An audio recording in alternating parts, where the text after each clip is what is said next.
Okay, so we were done with the dental formula. We have seen the different type of teeth and the dental formula of different stages of life and even of the other organisms as well. Now let us start again the classification of the teeth according to their position.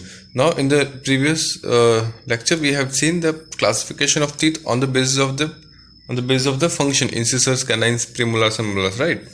Now on the basis of their position, where are they actually present? Okay, so here they are of three types, that is acrodont, pleurodont and thecodont. Acrodont, it means that the teeth is basically present on the summit of the jaw.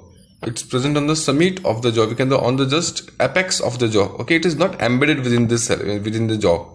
So this type of teeth are mainly found in the fishes and even the reptiles and amphibians. Okay, so what are acrodont? Acrodont are those type of teeth where the teeth are basically placed on the summit or the top of the jaw.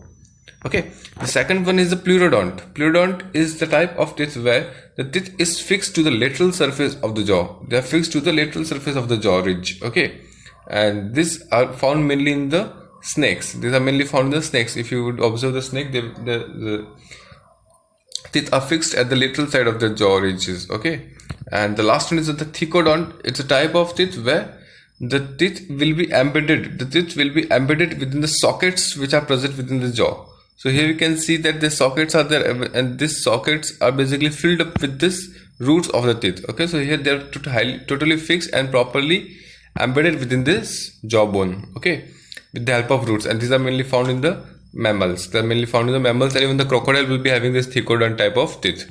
So that was about the basis of classification of teeth on the basis of the position, right? Now let us see the structure of teeth. Okay, so when we see structure, mainly it consists of the enamel. So this enamel is the toughest part known of the body. The toughest part known of the body is the enamel. So here you can see the enamel is the toughest part or the hardest substance of the body which is known to us right now. Okay, it's the hardest part of the body known to us. Okay, now it is secreted by the ameloblast. These are the cells which are responsible for secretion of enamel. These are the cells that are responsible for secretion of enamel. Okay, so what is enamel? Enamel is the toughest part, the hardest part of a body, and it is secreted by the ameloblast cells, and it is ectodermal in origin. As I have told you, the three dermal layers. Okay, so it is the toppermost part of the enamel. This is the enamel which is secreted by this ameloblast cells, and the whole teeth can be divided into three parts. That is crown. This is the crown which is observed, which can be observed. The part of the teeth which is observed is called as crown. Okay, crown. And the part of teeth which is basically getting inside, which is called a neck, which is basically attached at this periphery of this jaw. Okay, is called as neck, and the one which is deeply rooted is called as root. This is the part which is called as root, which is totally fixed within this jaw. Okay, now the outermost layer, which is basically surface layer, is called as enamel, and it is the first part of the root. It's the surface part of the body. Okay, and below it will be dentine. This dentine is the one which is the main teeth. This dentine is the one which is main teeth. It is the one which is responsible for the function particular. It is the main teeth. Okay, now below this dentine there will be a pulp cavity. This dentine will be basically, this teeth will be fixed. The surrounding of the teeth will be having this gum, which is nothing but a fleshy structure to which this teeth is fixed to. Okay, now below this dentine there will be a cavity structure, which is called as pulp cavity. This pulp cavity will be supplied with the blood vessels, and also with the nerves. So this is the part where the blood and the nerves are present. So this is the pulp which is connecting the teeth and providing nutrition to the teeth and all that. Okay, so this is the part where it is connected. Okay, so this dentine is the main part of the tooth which is mesodermal in origin, and this enamel is secreted by ameloblast. Similarly, this dentine will be secreted by the odontoblast. It will be secreted by odontoblast. Okay, now many times what may happen, there is a decay of the teeth. There is a decay of the teeth due to the degeneration of the enamel. And so sometimes what may happen, this enamel may get degenerated, and hence it may form the cavity-like structure. or we can say decaying occurs to the enamel, and this is called as dental caries. It is called as dental caries, okay, which may be due to the different type of infection, or mainly due to the decaying of the enamel. And another is the pyorrhea. Pyorrhea is a type of, again, a disease we can say, or it's a type of infection of gums and tooth sockets. It's called as pyorrhea. That may lead to different type of complexity. Okay, so here again let us see. So enamel, it is basically the toughest part, hardest part of the body, and it is secreted by ameloblast and ectodermal origin. Dentine is secreted by the odontoblast and main part of the tooth, which is responsible for this functioning, and mesodermal in origin. Caries are the decay of the teeth due to the degeneration of the enamel, while the pyorrhea is infected gums and tooth sockets, which may lead to different type of problems. Okay, that was about the teeth. So after the teeth, let us go to another part, that is tonsils. So as I told you, the tonsils, what are tonsils? Tonsils does not have any significant role in the digestive system. The tonsils do not play any particular role in the digestive system, but still they fall in this alimentary canal, hence we are discussing it right now. Okay, so what are tonsils? Tonsils are nothing but the lymphoid tissue of pharynx. The pharynx is the just part which is junction between this buccal cavity and the esophagus, and at this pharynx region there will be a specific lymphoid tissues which are called as tonsil. Okay, so tonsil, what are tonsils? Tonsils are the lymphoid tissues present in the pharynx. They are surrounding this vulva. Okay, now there are mainly 4 types of pharynx depending on the position. The first one is the pharyngeal tonsil, or we can say nasopharyngeal tonsil. They will present just at the pharynx part. Okay, the second one is the palatine or the facial tonsils. These are the one which will be present towards the palate. Lingual tonsils are the tonsils which will be present at the base of the tongue. It will be present at the base of the tongue. And the tubal tonsils. Tubal tonsils are the tonsils which will be present at the opening of this tubule, at the esophagus particularly, right? So all together they will be forming a ring-like structure which is called as Valdier ring. Okay, so here we can see these are palatine tonsils. These are the lingual tonsils at the base. These are the pharyngeal tonsils, and these are tubular tonsils. Okay, so they form a ring-like structure which is called as Valdier rings. Okay, so tonsils do not have any important role in the digestion. Of course, they are functioning as a lymphoid tissue. So how the lymphoid tissue are functioning, or what are the role in the body, that will be studied in a separate chapter. So we'll be studying that as well. Okay, so right now tonsils, the different types of tonsils we have seen, and what are tonsils, that is what we have seen, and where they present we have seen that. Okay, so next is the tongue. Tongue is a very important part of the digestive system. So it is nothing. It's basically muscular and glandular structure. It's muscular and glandular flap-like structure. It's a muscular. It does not have any bone. Note it down. The tongue does not have any bones. It is not having any type of bone. Okay. So it's a muscular and glandular structure. Glandular, it means it will be secreting some substances from there, right? So it's a muscular and glandular structure which does not contain bone, which does not contain any type of bone. Okay, now it is connected at the base. It is connected at the base, or we can say the floor of the buccal cavity of the mouth, by a specific membranous structure.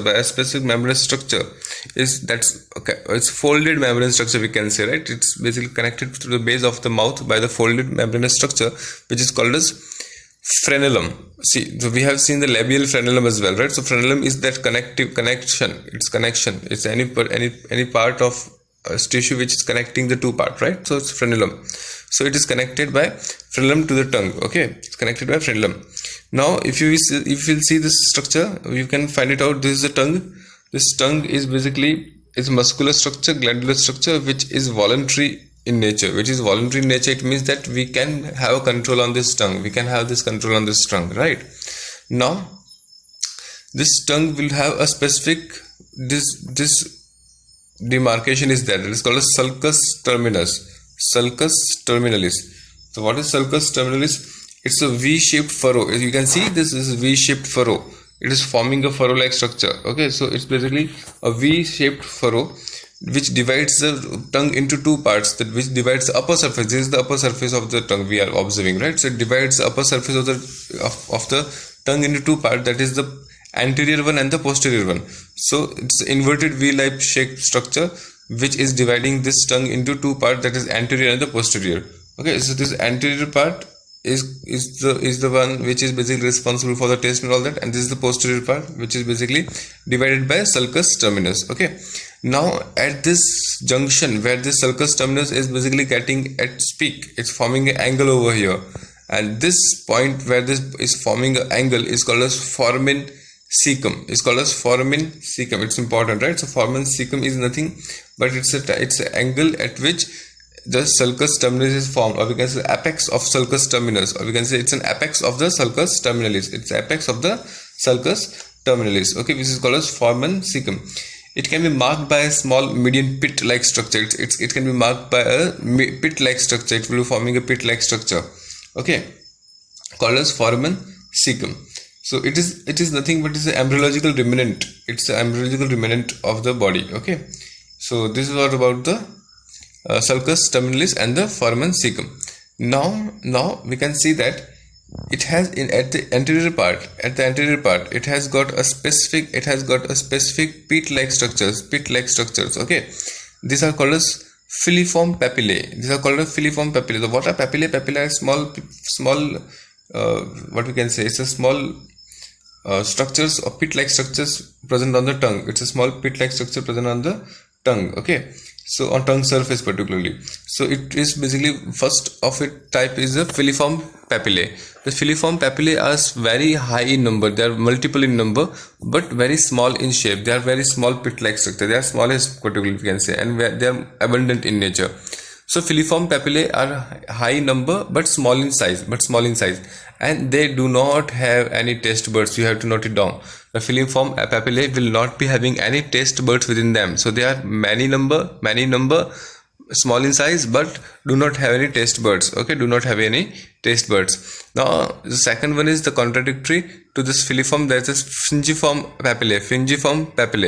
This fingiform papillae do have, they are comparatively bigger in size. They are comparatively bigger in size and would be observed as a red dots on the tongue. As you will be seeing your tongue, you will be able to observe they are observed as a red dots on the tongue, and these are the papillae which will be consisting the taste buds. Taste buds will be as specific regions where number of the receptors will present. Okay, so these receptors will be responsible for tasting, for sensing the different chemicals, okay, particularly the food.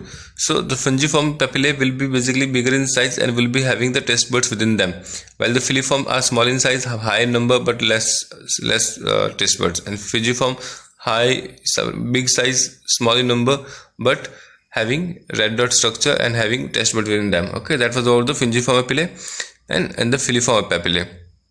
Next is the foliate papillae. Foliate papillae is normally it's particularly absent in some organisms. Okay, so it may be absent in the females particularly, males particularly, right? And next is the valvate papillae. Valvate papillae is also called as circumvalvate papillae because they will form a circular structure. We can say circumference structure. So they are largest in size. So out of these three, filiform, fingiform, and the valvate, or we can circumvallate.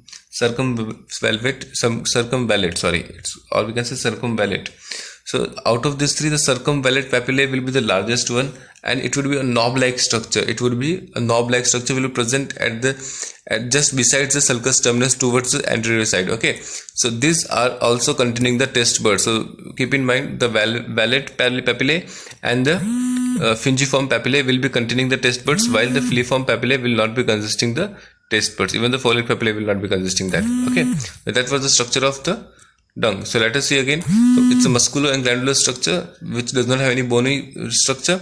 It is connected by frenulum to the base of the buccal cavity, and sulcus terminalis is basically a type of V-shape, inverted V-shapes, inverted V-shape ridge present on the tongue surface, which is dividing the tongue into two parts, that is anterior and posterior. And foramen cecum is the apex of, we can say, apex of this sulcus terminalis, okay, which is again a it's basically pit-like structure present on the mid of this sulcus terminalis, right? Now there are different type of papillae present. The filiform papillae are small and multiple in number, fingiform papillae but not having buds. Fingiform papillae are big and low in number, small in number, but having taste buds in them and looking like a red dots. Okay, and circumvallate papillae are basically just present just near to this sulcus terminalis and are bigger in size, knob-like structure, and will be having high number of receptors as well. They will be also having the taste buds. Okay, that was about the tongue. Now let us see that tongue has got different taste buds. There are different regions for the different type of taste buds. Like the bitter taste is basically sensed at the posterior part of the tongue. That's the posterior part of the tongue. Okay, and the sour taste is basically observed, or we can say is sensed at the lateral side of the tongue. So if you basically take that sour taste over here, you will feel, but not that much sensation will occur. So if you keep it on the lateral side of the tongue, it will be having the more sensation. And the sweet is basically the anterior part of the tongue, and the salt is that anterior part of the tongue again. So sweet and salt has got interjection area where they can form both. So apex of the tongue will be basically forming the sweet shape and the salt shape as well. And salt shape will be basically anterior part, apex part, and quite of lateral part. Sour will be present at the sour taste buds will be present at the lateral part, while the bitter taste buds will be present at the posterior part. Okay, so human tongues, this is the region of the taste buds found in the human tongue. So mind it right now. Okay, so that was about the tongue. So we are done with the teeth, we are done with the tongue, and next one is the salivary glands. It is also one of the most important part of the buccal cavity and the digestive system also. So let us start with the salivary glands. So what are salivary glands? As you know by the name itself, these are the glandular structures which are responsible for releasing the saliva, Along with saliva, what all things are released, we will be discussing that as well. So now totally we have got four different, normally three, in the case of human beings we have got three different type of salivary glands. We can say three pair of salivary glands are present. We can say three pair of, you have to make it note that if it's asked about the number of glands, so it is 3 into 2 is equal to 6. And if it is asked the pair of glands, it is 3 glands. Okay, 3 pair of glands. Now these salivary glands are basically under the control of parasympathetic nervous system and sympathetic nervous system. It is under the control of the parasympathetic nervous system and sympathetic nervous system. So parasympathetic nervous system, under the effect of parasympathetic nervous system, what does it do? It will start the secretion of the gland. You may note it down. So under the parasympathetic secretion, they will start the secretion of the salivary glands, while under the sympathetic nervous system, it will reduce the secretion and hence will cause the dryness of the mouth, and hence it will cause the drying of the mouth. So you would have observed that if you find anything so tasty, and if you find something basically good, you want to get it, so you will start secreting the saliva in your mouth. Okay, so that is under the effect of the parasympathetic nervous system. At the same time, if you basically are in fear, if you are afraid, you are basically frightened, so at that time you would be basically, your mouth will start getting dry and you will require water, you will feel thirsty. Why? Because your mouth is basically getting dry at that time particularly. Why? Because your body is under the control of sympathetic nervous system. So this will be behaving in an opposite manner. So parasympathetic nervous system responsible for secretion, while the sympathetic nervous system will be responsible for reducing the secretion. So these are under the control of parasympathetic nervous system and the sympathetic nervous system, which is called as autonomic nervous system, right? Next, now there are three pair of glands present in the buccal cavity. So these are the parotid, submaxillary and sublingual. By the name itself, we can understand that parotid is the one which is present just in front of the ears, and it is called as Stensen's duct. Right? The submaxillary, it's present at the angle of the jaw, the lower jaw. Okay, so it will be present just beside the lower jaw, and it's called the Wharton's duct. While the sublingual is the smallest one, and which will be present below this tongue, and it's called as Ravenous duct. So you can see over here. So parotid gland just beneath this ear, and sublingual gland is present just beneath this the tongue, and submaxillary gland will be present below this jaw. It's present just near to this jaw. Okay, you cannot say below, but just near the jaw. So all these glands will be having their ducts also. So they are glands with having the duct. So this duct will be responsible for releasing the saliva or secretions within the buccal cavity. So here it has got this submaxillary duct, it has got the sublingual duct, and it also got the parotid duct. Okay, so all these ducts will be basically releasing these secretions into the buccal cavity. Okay, which will be helping in different manners. So this is what we have seen. Okay, so parotid, submaxillary and sublingual, and their common name is Stensen's duct, Wharton's duct, and the Ravenous duct. Okay, now the saliva in a day, particularly a human being will be releasing out around 1 to 1.5 liters of saliva in a day. It will be releasing out 1 to 1.5 liters of saliva in a day. and this saliva will be having the pH of around 6.7. It means it is slightly acidic in nature. It is slightly acidic in nature. Now, what all components are there in the saliva? The saliva mainly consists of the salivary amylase. Now, you have to keep in mind this salivary amylase is the one which is responsible for digesting the carbohydrate, which is responsible for digesting the carbohydrate, mainly the starch or the glycol, mainly the starch. Okay, so they are responsible for digesting the carbohydrate into maltose. Okay, so that is something which is important. You may be asked. So the digestion starts in the saliva, in the mouth itself. It starts in the mouth itself. So mouth has got two type of digestion. The first digestion which occurs is during the chewing of the food. That is the mechanical digestion will take place. While at the same time, when the starch is getting in contact with this starch amylase, salivary amylase, so what will happen? It will get converted to maltose. And that's also type of biochemical digestion will also take place. So this, if it's asked, so you have to write it down that it's the digestion starts right from the buccal cavity, right from the mouth. Apart from salivary amylase, it is also called as ptyalin, P-T-Y-A-L-I-N. So P-T-Y-A-L-I-N, ptyalin. So this salivary amylase is also called as ptyalin. Okay.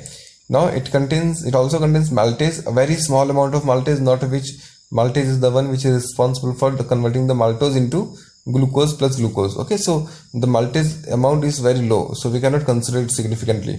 And the third one, which is contains the lysozyme. Lysozyme is important. Lysozyme is a type of enzyme which is responsible for killing the bacteria, and hence protecting us. So whatever the food we are basically taking inside, it should not be having any type of microorganism which may make us diseased, right? Which may basically infect us. So to prevent this infection, the salivary glands will be secreting saliva, which will be having lysozyme. So lysozyme, the name itself suggests lyso, it means to kill. Zyme means it's a type of enzyme. So lysozyme will kill the bacteria present in the food. So that is a lysozyme. It doesn't mean that you should not basically worry about the food. You should basically cook the food properly, and then only you should eat. Otherwise, even the lysozyme will not be able to save you for a longer duration. Okay. So lysozyme will be killing the bacteria. It has got bactericidal activity. Write it down. It has got a bactericidal activity. Okay.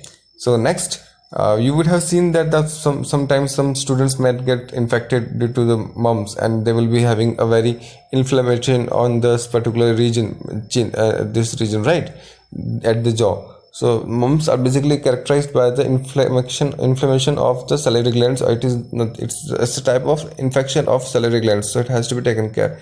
It's a type of viral disease. Okay, so viral infection. Now this buccal cavity. The buccal cavity will now open into the esophagus through gullet. It's important. Now there are two type of opening. The one opening that we know that the buccal cavity and the nasal cavity will be basically nasal passage and buccal cavity will be basically getting fused to form a pharynx. The pharynx is the common junction. Now through this pharynx, there will be diversion will take place, one tubular structure will be leading to the stomach, and the other tubular structure will be leading to the trachea, or we can say the lungs. Okay, so but the esophagus is a common pathway for both. Okay, so after this esophagus, the food has to move into stomach. It should not go into the lungs. So that opening of the esophagus is called as gullet. Now note it down. The opening of the esophagus is called gullet. So the esophagus, or we can say the pharynx, will be opening into the esophagus through the gullet, and it will be opening into larynx through the glottis. It will be opening into larynx. Larynx is a part of trachea, and the esophagus is a part of the digestive system. Okay, alimentary canal. So the food will be passing to esophagus through the gullet, and it will not pass into larynx. It's important. It will not pass into larynx, although they will be having the common passage, but still the food material will not pass into larynx. Why? because this the larynx has got the opening, or we can say the opening is the glottis, the trachea, the opening of the trachea or the larynx is the glottis, and this is covered by a flap-like structure called as epiglottis. So whenever food is basically swallowed, whenever the food is swallowed, what will happen? This glottis will be covered by epiglottis, so that the food does not enter into trachea. The food does not enter into the trachea, and it will take its path towards the esophagus, after which it will get into stomach and then move ahead. Okay, so it has to be taken care that the food should not go into the trachea. With the help of how it is taken care, with the help of epiglottis, it will close. It is a flap-like structure. It's a flap-like structure which will close and open. So it will be remaining open when the organism is basically breathing. Okay, so but when an organism is swallowing, when the human being is swallowing any food substance, so it will get closed so that it cannot enter into the tracheal system. So that was about this salivary glands and this pharynx. Okay, now next is the esophagus. Esophagus is again a tubular structure. It is again a tubular structure, okay, which is characterized by some specific properties. Okay, so let us see. So this is, first of all, it is a thin and long tubular structure. It's a thin comparatively to the pharynx, and that it's a long tubular structure which is made up of around 25 centimeter. So it will be around 25 centimeter long and thin tubular structure. Okay, it will be thin tubular structure made up of around 25 centimeter long. Okay, now it gets into this abdominal cavity through the diaphragm. It passes through the diaphragm and enters into the abdominal cavity. It passes through the diaphragm and enters into the abdominal cavity. The main characteristics of this esophagus are the, first of all, it does not have peritoneum. It does not have any visceral peritoneum. Peritoneum is a layer, protective layer, which is found around the organs present in a body, internal body, right? But it does not have any type of peritoneum layer. Okay, so it does not have any visceral peritoneum. Note it down. Second, it is basically it is covered by a specific fibrous tissue. It is covered by a specific fibrous tissue called as tunica adventitia.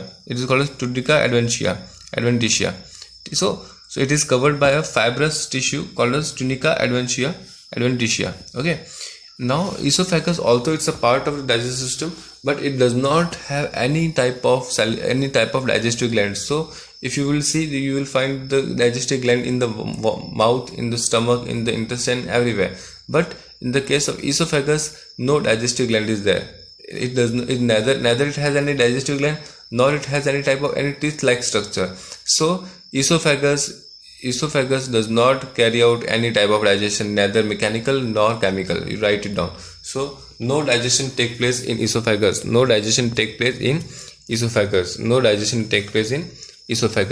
Although it will be having the epithelial cells of this esophagus, will be having the goblet cells. We have seen that goblet cells are nothing but these are the isolated epithelial cells. They are responsible for secretion.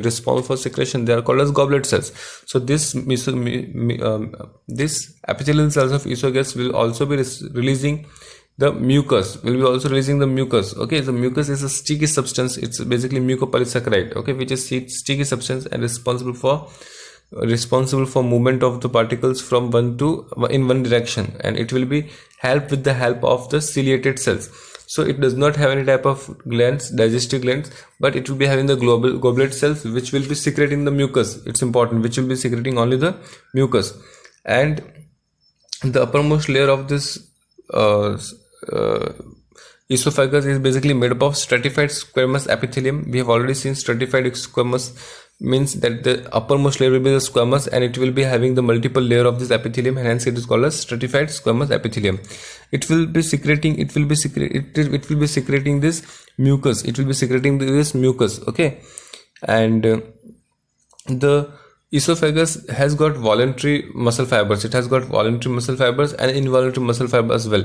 So the upper 1/3 part of the esophagus is having the voluntary fibers. It has got voluntary muscle fibers, and hence you would have seen that up to a particular period of time, up to a particular area, we can decide whether to swallow the things or not. So that is because that part of the esophagus is basically voluntary in nature. But after a particular point of time, if once it is swallowed, then you would not be able to get it back. Why? Because that part of the esophagus is controlled by the involuntary muscle fibers. Okay, so involuntary muscle fibers are not under our control. Okay, so that is consisting around 2/3 part of the esophagus, that is lower 2/3 part of the esophagus. Okay, so this is what he has seen. Esophagus, the characteristic of esophagus: no vessel peritoneum, covering fibrous called as tunica adventitia, no digestive glands, although has got goblet cells response for secretion of the mucus, and the mucous membrane is nothing but stratified squamous epithelium. It is non-keratine in nature, and you have to note it down one more. Some of this stratified squamous epithelium, some of the cells will be ciliated. Some of the cells of this epithelium will be ciliated, which will be responsible for movement of mucus and the substances in a one direction, which responds movement of this mucus and substance in the one direction. So that was about the esophagus. Okay, that was about the esophagus. So here you can see this is the esophagus. Okay, and this is at around 25 centimeter length. Okay, it does not have any type of membrane. So here you can see this is the cross section of the esophagus. We can see. So this is the outermost layer, outermost protective layer called as adventitia, that is tunica adventitia we have seen. And then the muscular layer will be basically consisting of the voluntary fibers and involuntary muscle fibers, right? And the third layer is the submucosa, and the last one is the mucosa, within which it will be having this goblet cells, and this goblet cells will be releasing the mucus, and some of the squamous cells will also be having the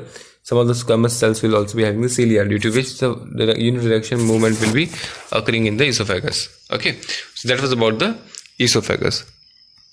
Now let us start with the stomach.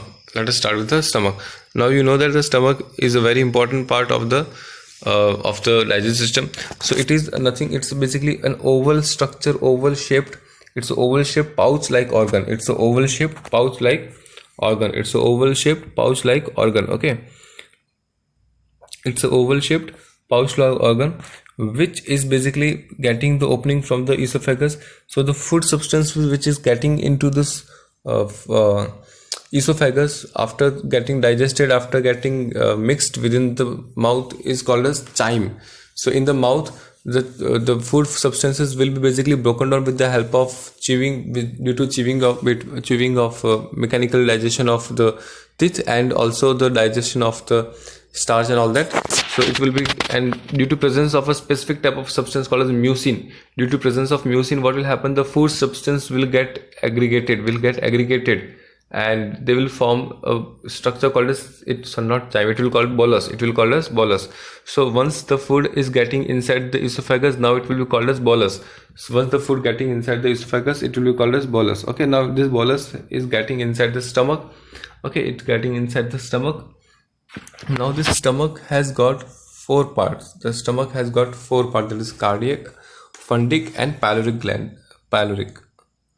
Okay, it has got 3 parts. It has got mainly 3 parts, that is cardiac, fundic, and the pyloric. Fundic, and the cardiac. Okay, now here you can see the fundic part is that part which is basically receiving this esophagus, fundic part. Okay, cardiac part is that part which is basically present towards the heart, nearby to the heart. Okay, and this is called as cardiac part. And the pyloric part is that part which is basically releasing its substance to the small intestine. Okay, now stomach is it's a pouch-like organ and divisible into three main body part. We have seen the cardiac, fundic, and the pyloric. Out of this, the fundic is the one which is the main body part. We can say cardiac and fundic. Okay, so now the wall of this stomach has 3 layers. The wall of the stomach has got 3 layers. We will be seeing that as well. That is, here you can see. So here the wall of the, this is my fundic part, fundic part, and this is my cardiac part, which is receiving the esophagus, and this is the main part, which is called as pyloric part. This is the pyloric part, which is the main body of the plant stomach. Okay, and this is the pylorus, where it will be connecting with this what we can say small intestine. Okay, now the wall of the stomach has got 3 layers. The wall of stomach has got 3 layers. So what are the layers are? The longitudinal layer, outer. These all are the muscles layer. These are all the muscles layer which are responsible for movement of this stomach. So now you will be able to answer whether these muscles are voluntary or involuntary. Can you tell me? And what type of muscles? They will be voluntary and involuntary. Of course, they are involuntary muscles. They are involuntary muscles. Okay, and they would be smooth or striated. So of course, these are the smooth muscles. They are the smooth muscles. Okay, so the outermost, you can see the longitudinal fibers are seen. Right? And the middle one is called a circular layer. Here you can see the circular fibers are basically arranged in a circular manner, and the innermost layer is basically forming the oblique fibers. You can see here. So here you can see this is forming oblique fibers. You can see this is forming oblique fibers, circular fibers, and this longitudinal fibers. And all these three fibers are basically making the three layers of smooth muscles. They are the smooth muscles. Okay. Now there's a sphincter present. Sphincter is a type of a gate. It's a type of the opening which is basically controlled by some muscles. Okay, so what happens, this pyloric sphincter will be controlling or we can say regulating the entry of this food material, or we can say chyme, from this stomach to this in small intestine, duodenum. Okay, so this food substance which is basically digested in the stomach or which is stored in the stomach will be transferred to this duodenum through this pyloric sphincter, and this pyloric sphincter will be opened and closed depending on the requirement. Okay, so the main function of the stomach is it will be storing the food substances for a while. It will churn the food substance. It will also churn the food substance. Okay, it will churn the food substance because of this muscular movement of the stomach. It will churn the food substances. Next, it will be responsible for storage, and it will be also having some specific type of enzymes which will be responsible for digestion. But although there is not a lot of digestion taking place in the stomach does not carry out a very high digestion rate. It will not carry out a lot high digestion. Okay, it will be responsible for carrying out a little bit digestion will be taking place over there. Okay, now the walls of the stomach will be having the neck cells, as you have seen, the cardiac, fundic, and the pyloric glands. Okay, out of these glands, all these glands will be having the neck cells which will be responsible for secreting the mucus. Now this mucus is responsible, it will be secreted through the cell wall, neck cells of the cell wall of the stomach wall, and this will be forming a layer on the stomach surface. This mucus will be forming a layer on the stomach surface. It's so important. Okay, we will see why it is. So it will form a layer on the stomach surface. Now the another type of cell, that is oxyntic cell, which is also called as parietal cells. Oxyntic cells or parietal cell. These are the cells which are responsible for secretion of HCl, that is hydrochloric acid. It's acidic in nature. Okay, and it will be responsible for secretion of HCl. Along with that, it is also responsible for secretion of Castell's intrinsic factor. You can say IF, intrinsic factor. Now this Castrol intrinsic factor and HCl will be secreted by oxyntic and the parietal cells. Now the HCl of the gastric juice which is present will be converting this ferrous to Fe2+, that is Fe3 plus will be converted into Fe2+. It means it will be reduced. Fe2+, 3+ will be reduced to Fe2+. Now you have to understand this Fe3 and Fe2. Out of this ferric and ferrous ion, what will happen? The Fe2+ ion is the one which can be absorbed. Fe3 would not be absorbed by this intestinal wall or the stomach wall, so it has to be converted into Fe2+. So how does it get converted? It gets converted in the presence of HCl. So HCl will be responsible for conversion of Fe3 into Fe2+ and helps in absorption. At the same time, the HCl will also be responsible for conversion of the pepsinogen into pepsin. We will see it again afterwards as well. So pepsinogen is a type of inactive enzyme. It's a type of inactive enzyme which is present in the stomach. So pepsinogen is an inactive enzyme which will be converted into pepsin, due to presence of HCl. Pepsin is an active enzyme. So here we can see pepsinogen getting converted to pepsin, in the presence of HCl, Okay, so you have to note it down. The HCl got 4 functions. First function, converts Fe3 into Fe2+. Second, it is responsible for converting the pepsinogen into pepsin. It means activating the pepsin. And third, it is also responsible for killing the bacteria. It is also responsible for killing the microbes which are coming with the food. Okay, so hence it is also a type of providing this type of defense to the body. Okay, Now, we told that the HCl responsible for Fe2 plus formation. So sometime what may happen there in some organism or some particular people, what may happen, the HCl may not produce. The HCl may not be produced in the body, in the stomach, and that condition is called as achlorohydria. This condition where the HCl is not produced in the body due to non-functionality of this oxyntic cells, or maybe due to other reasons as well. Okay, so during that condition is called as achlorohydria. So during that condition, this Fe2 plus is not formed, and hence the person will not be able to absorb this iron, and due to this that person will be suffering from the deficiency of iron, and due to which it will be also suffering from the iron deficiency anemia. Anemia is basically the lack of hemoglobin. So in the absence of, or in the less amount of, in the absence of the scarcity of the Fe2 plus ions, the hemoglobin will not be formed, and hence the person will be suffering from the anemia.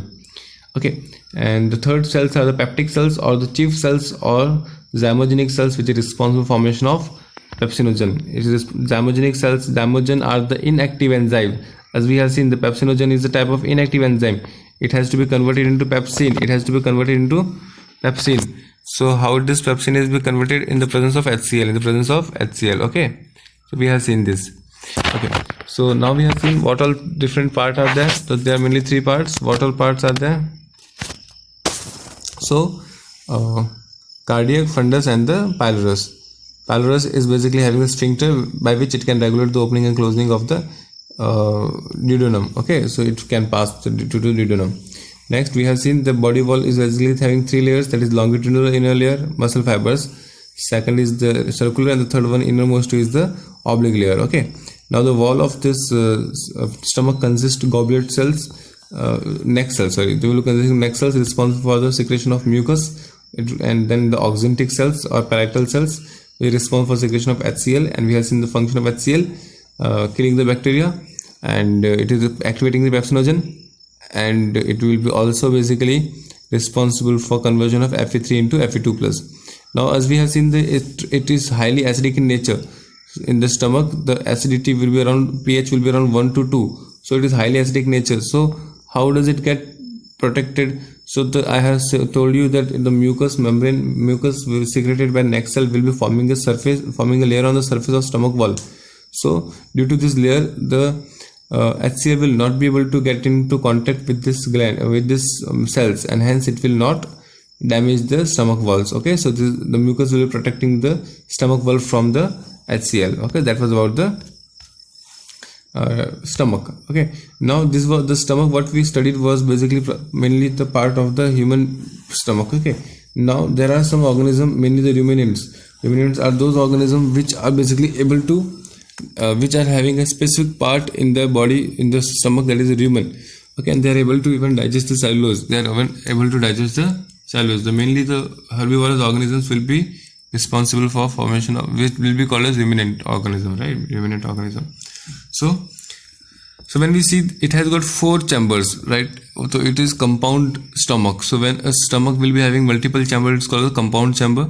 So here you can see the esophagus is entering into rumen, and this rumen will be entering into a second part, that is reticule. The reticular part is so small. The reticulum part is so small.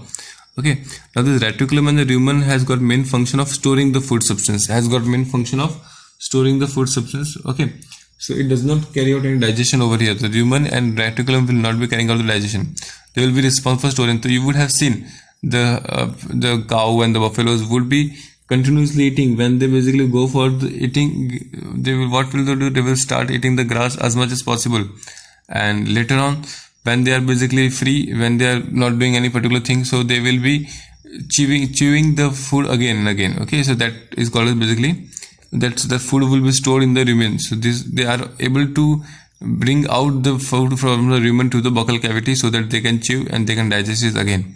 This is how it is possible in the animals only, not in the other hand, like human beings. Okay, so 1 and 2, that is rumen and reticle, are responsible for storage only, and reticulum is particularly responsible for storage, and somewhat we can say it is also responsible for transfer of the food from the rumen to the third part, is the omasum.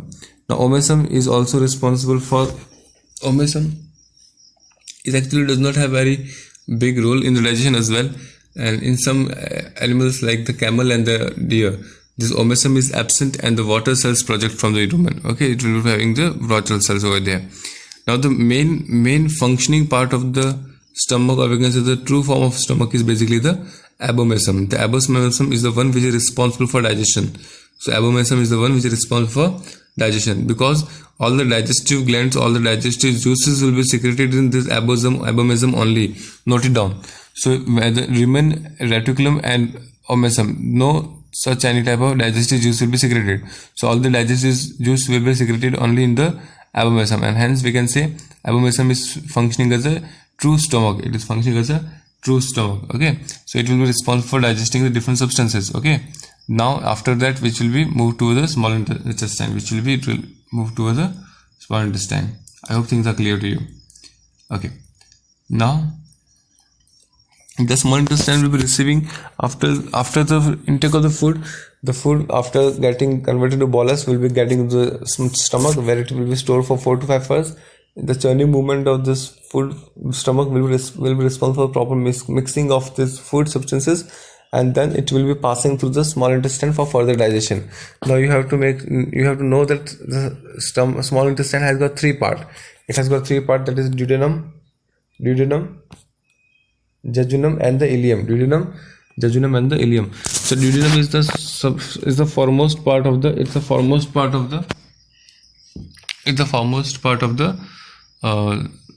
small intestine. The whole small intestine consists of 3 parts: the duodenum, jejunum and ileum. The first duodenum is basically around a 25 centimeter long and curved tubular structure. It is curved tubular structure, right? So it is 25 centimeter U-shaped or C-shaped duodenum tubular structure, which receives the opening from the stomach.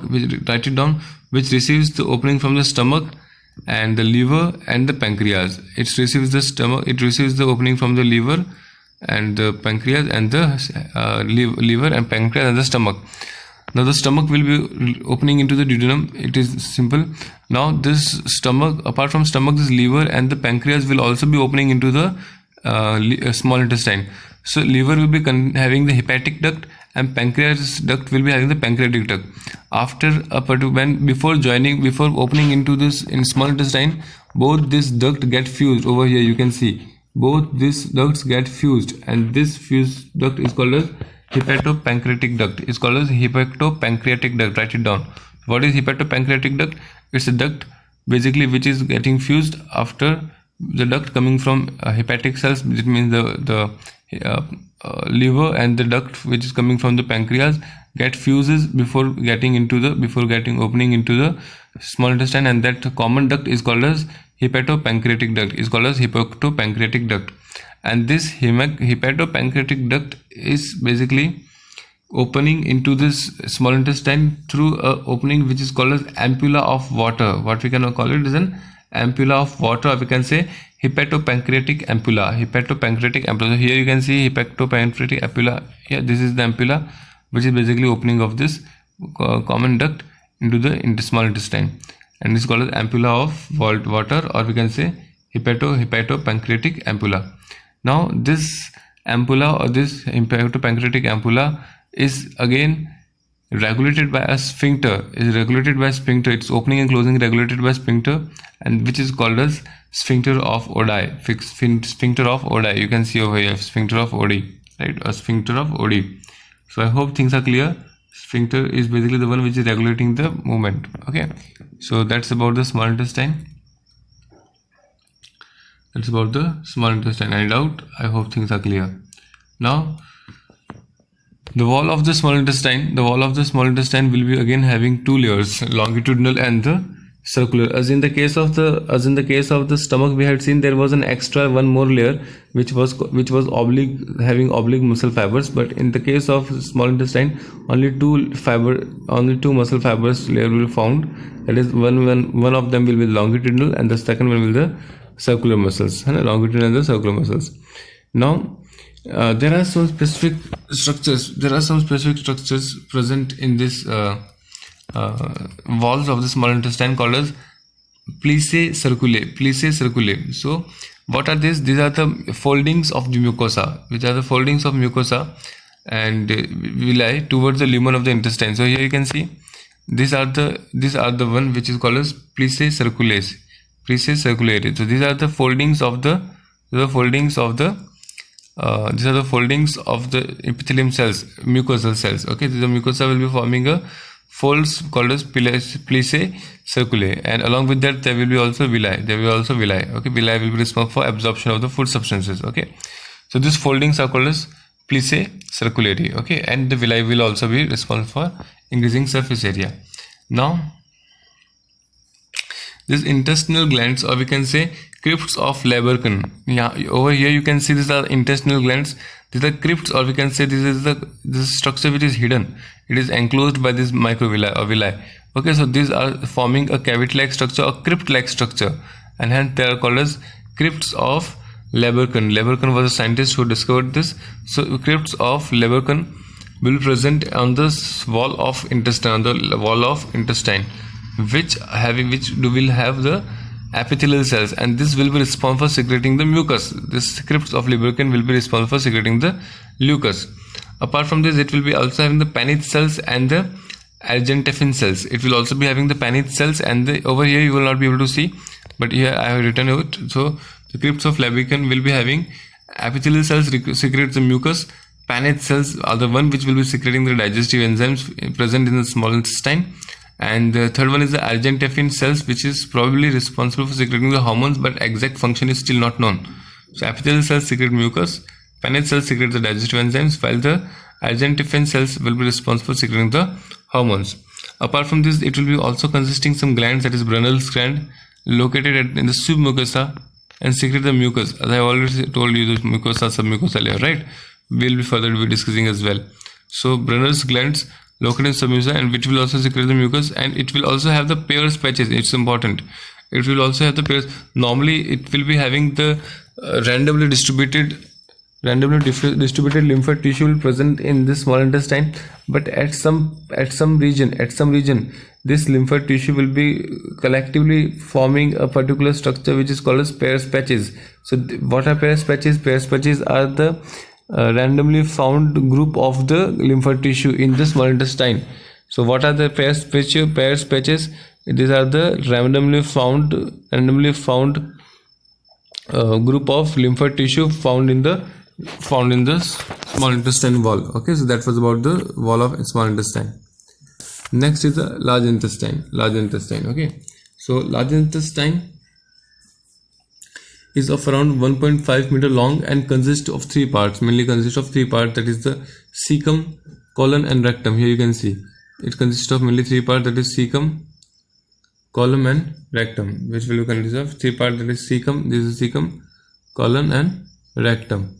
Okay, now there is a specific, just at the starting of the cecum, the starting of this large intestine, there is a specific pouch which will be having only one opening, and hence it is called as blind pouch. Why? Because it is having only one opening, right? So this pouch is called as appendix. This is called as vermiform appendix. It is a type of vestigial organ in human beings. It is considered to be the vestigial organ in the human beings. Okay, so the vermiform appendix will be blind in nature. It means it will not be having any type of it will be having only one opening. Okay, and this will be connected with this cecum. It is believed that in the ruminant animals, this vermiform appendix will be consisting some specific bacteria or microorganisms which are responsible for providing the cellulase enzyme, which will be forming the cellulase, and this cellulase will be responsible for breaking down the cellulose of the cell wall.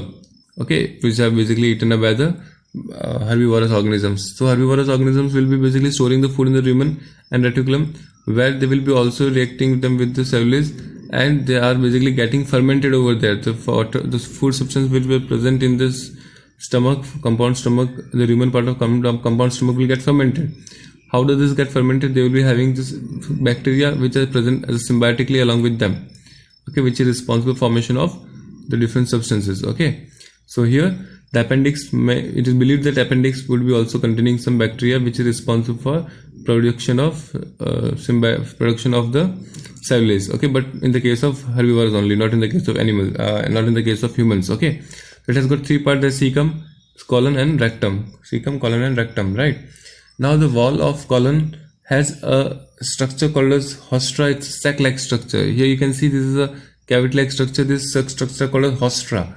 So wall of a colon has got hostra-like structure, which is nothing but a sac-like structure present on the wall of colon. Okay. Now if we see them as a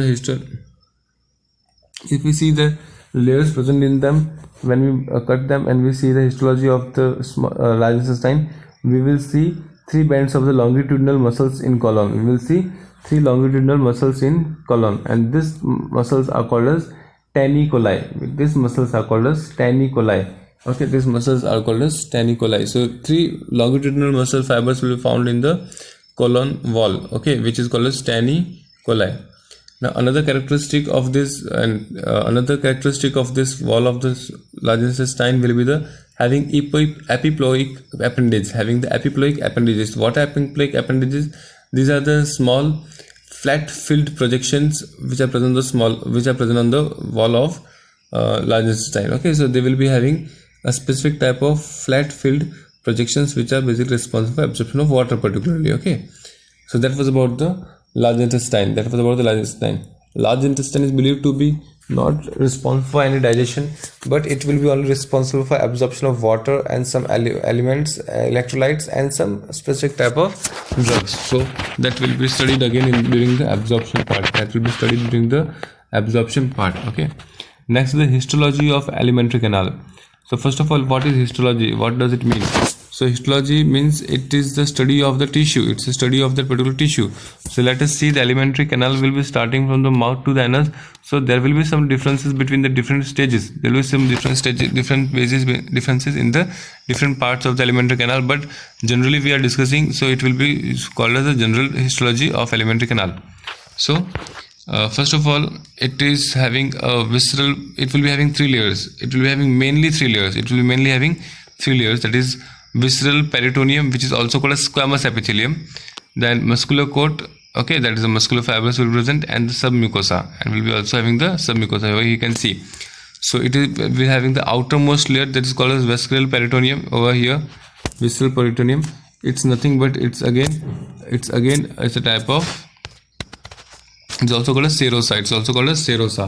The visceral peritoneum is also called as serosa, and is the outermost layer made up of squamous epithelium. Write it down. It is the outermost layer made up of squamous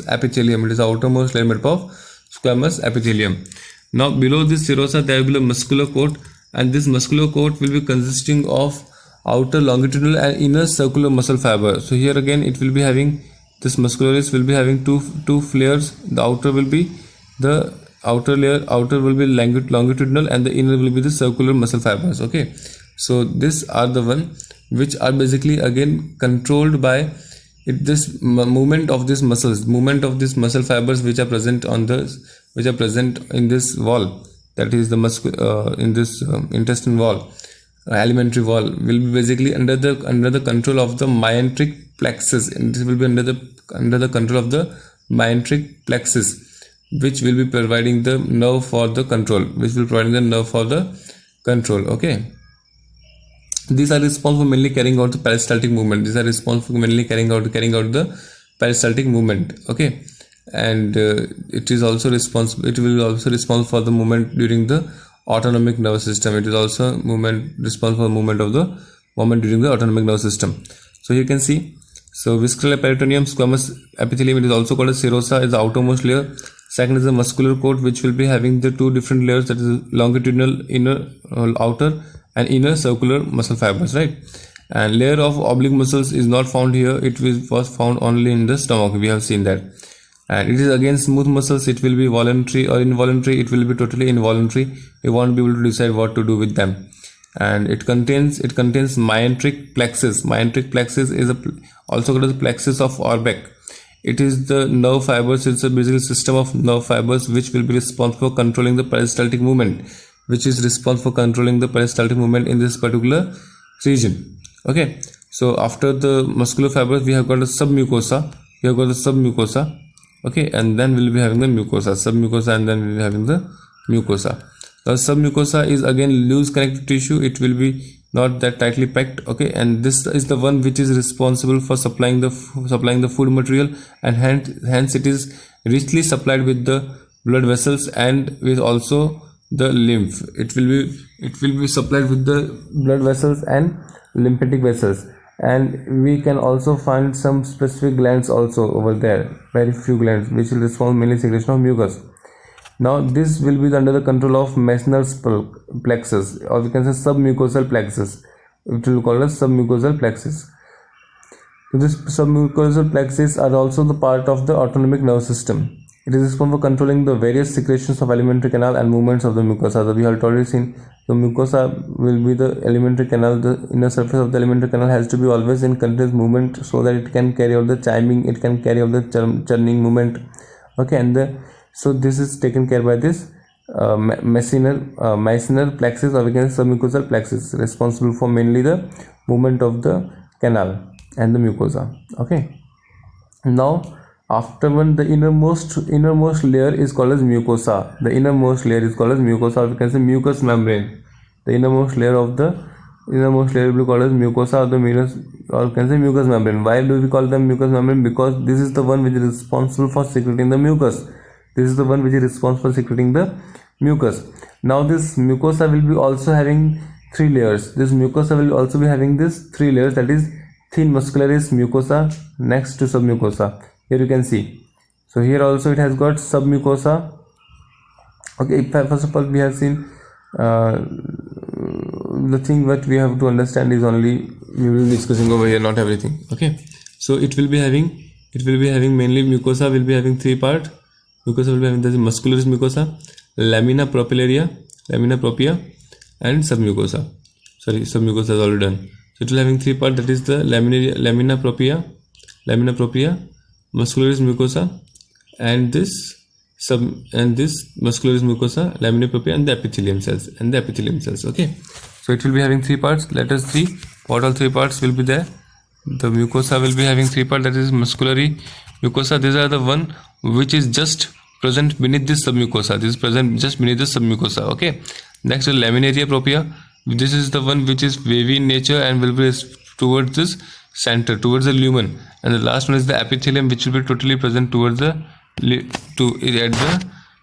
center, lumen. Okay, so this mucosa will be having 3 parts, which will be thin muscularis mucosa next to the submucosa, the lamina propria, or we can say middle layer, and the innermost layer is the epithelium, which is also forming the gastric glands in the stomach, which is also responsible for formation of gastric glands in the stomach, and villi and intestinal glands in the small intestine.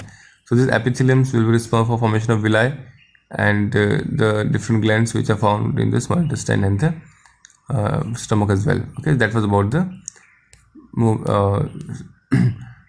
histology of the alimentary canal. Okay, now the next topic will be the digestive glands. So we will be starting with the digestive glands in the next lecture. Okay, so I hope things are clear. If you have got any doubt, you can always ask me. Okay, that was up to here.